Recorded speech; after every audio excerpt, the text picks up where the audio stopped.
अगली खबर लखनऊ से, जहां नए मंत्रियों को कार्यालय कक्ष आवंटित कर दिए गए हैं। सचिवालय प्रशासन विभाग ने कक्ष आवंटित कर दिए हैं।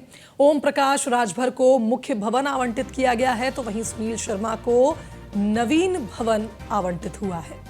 इधर दारा सिंह चौहान और अनिल कुमार को बापू भवन दिया गया है। बापू भवन में कक्ष है इनका। इन चारों मंत्रियों ने हाल ही में शपथ ली है।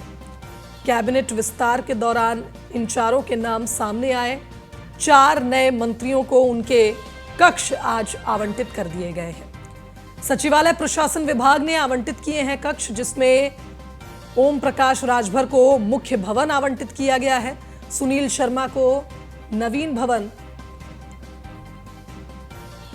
चलिए अधिक जानकारी ले लेते हैं। संवाददाता एसके वाजपेयी हमारे साथ फोन लाइन पर जुड़ गए हैं। एसके, मंत्री नए सामने आ चुके हैं, शपथ ले चुके हैं और अब समय आ गया था कि उन्हें उनका कक्ष भी दे दिया जाए, जो कि इन चारों नए मंत्रियों को मिल चुका है।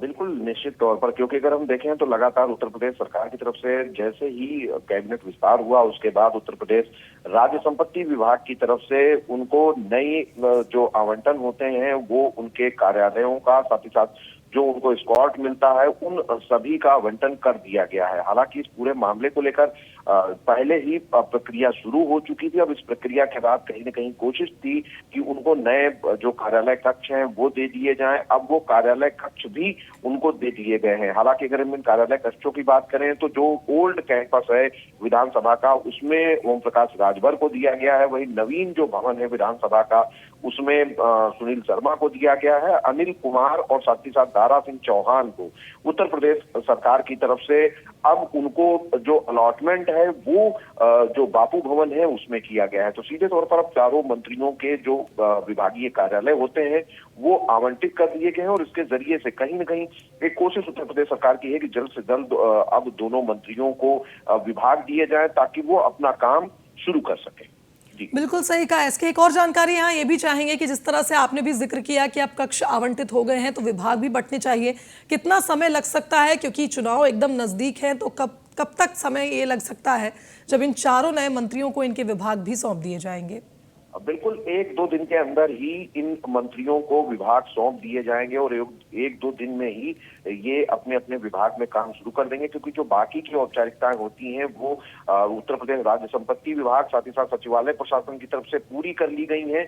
तो कहीं न कहीं अब एक कोशिश जो अंतिम है वो ये है कि जल्द से जल्द अब उनको विभाग भी आवंटित हो और विभाग आवंटित होने के साथ ही कहीं न कहीं जो चीजें हैं वो आगे बढ़ाई जा सके।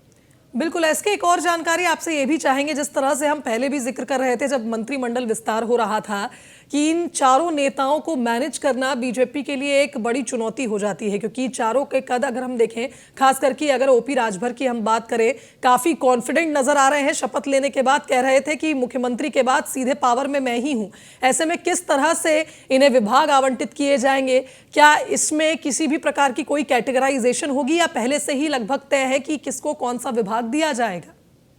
बिल्कुल, क्योंकि उत्तर प्रदेश में सरकार के इस कैबिनेट विस्तार में चारों को कैबिनेट मंत्री का दर्जा दिया गया है, तो सीधे तौर पर कहीं न कहीं विभाग भी उसी हिसाब से आवंटित होंगे। हालांकि इनको लेकर जो मंथन है वो लगातार चल रहा है, क्योंकि अब तक उत्तर प्रदेश में 52 मंत्री हैं और उत्तर प्रदेश के जो सभी विभाग हैं वो 52 मंत्रियों की तरफ से ही चलाए जा रहे थे।